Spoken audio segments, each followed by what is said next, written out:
عبداللہ بن دینار نے عبداللہ بن عمر رضی اللہ تعالیٰ عنہما سے روایت کی، انہوں نے کہا کہ اللہ کے رسول صلی اللہ علیہ وسلم نے احرام باندھنے والے کو زعفران یا ورس میں رنگے ہوئے کپڑے پہننے سے منع کیا، نیز فرمایا جو جوتے نہ پائے تو وہ موزے پہن لے اور انہیں ٹخنوں کے نیچے تک کاٹ لے۔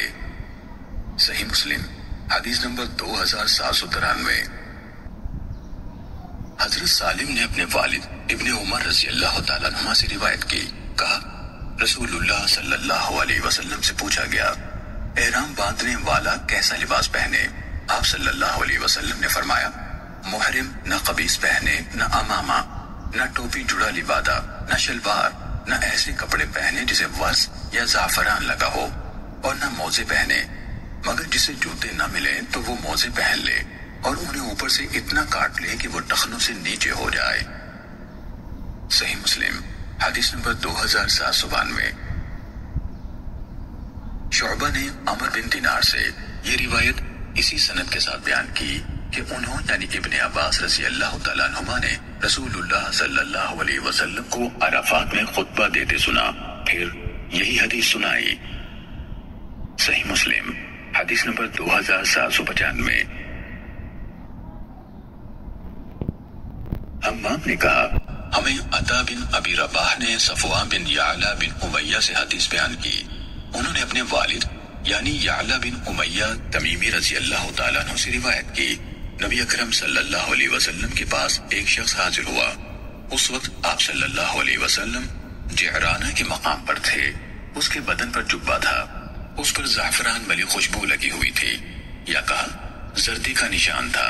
اس نے کہا آپ مجھے میرے عمرے میں کیا کرنے کا حکم دیتے ہیں؟ یعلا رضی اللہ تعالیٰ عنہ نے کہا اتنے میں نبی کریم صلی اللہ علیہ وسلم پر وحی اترنے لگی تو آپ صلی اللہ علیہ وسلم پر کپڑا تان دیا گیا۔ یعلا رضی اللہ تعالیٰ عنہ کہا کرتے تھے کہ میں نبی کریم صلی اللہ علیہ وسلم کو اس عالم میں دیکھوں جب آپ پر وحی اتر رہی ہو۔ یعلا رضی اللہ تعالیٰ عنہ نے کہا عمر رضی اللہ تعالیٰ عنہ کہنے لگے کیا تمہیں پسند ہے کہ جب نبی کریم صلی اللہ علیہ وسلم پر وحی اتر رہی ہو تو تم انہیں دیکھو؟ یعلا رضی اللہ تعالیٰ عنہ نے کہا عمر رضی اللہ تعالیٰ عنہ نے کپڑے کا ایک کنارہ اٹھایا، میں نے آپ صلی اللہ علیہ وسلم کی طرف دیکھا، آپ صلی اللہ علیہ وسلم کے سانس لینے کی بھاری آواز آ رہی تھی۔ صفوان نے کہا میرا گمان ہے، انہوں نے کہا جس طرح جوان اونٹ کے سانس کی آواز ہوتی ہے۔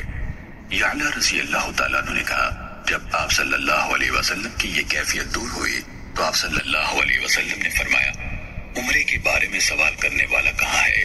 پھر انہوں نے فرمایا تم اپنے کپڑوں سے زردی یعنی زعفران کا نشان یا فرمایا خوشبو کا اثر دھو ڈالو، اپنا جبہ اتار دو اور عمرے میں وہی کچھ کرو جو تم اپنے حج میں کرتے ہو۔ صحیح مسلم حدیث نمبر 2798۔